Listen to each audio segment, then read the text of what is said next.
पंछी।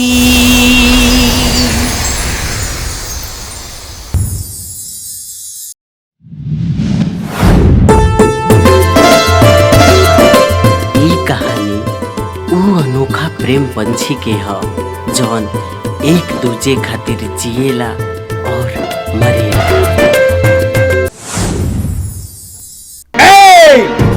लोटा यादव से पंगा लेने वाला पैदा कौन हो गई रे?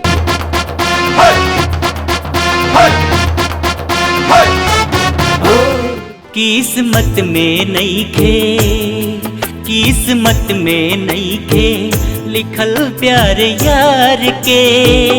तोरा इतना हिम्मत बा लोटा यादव से पंगा ले के?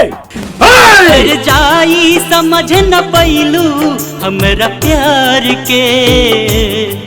अब त डर लागे लागल दीदार से।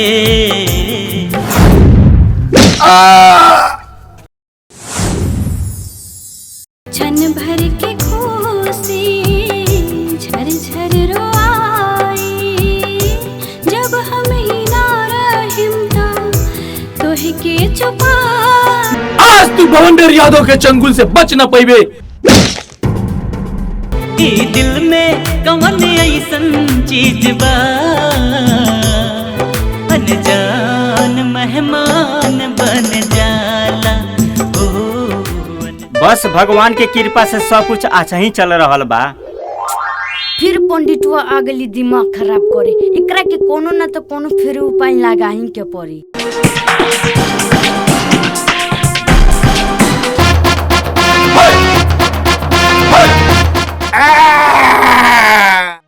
सुमित्रा मैडम बड़ी दुख के साथ कहे के पड़ता कि अपने के बॉबी के ब्लड कैंसर बाटे।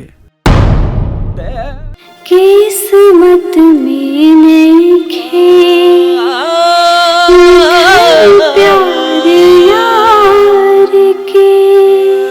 लोटा यादव के रास्ता के रोया बने वाला तुम क्या है रे? तसुन दोस्तन खातिर जान हई, हैवानन खातिर शैतान हई।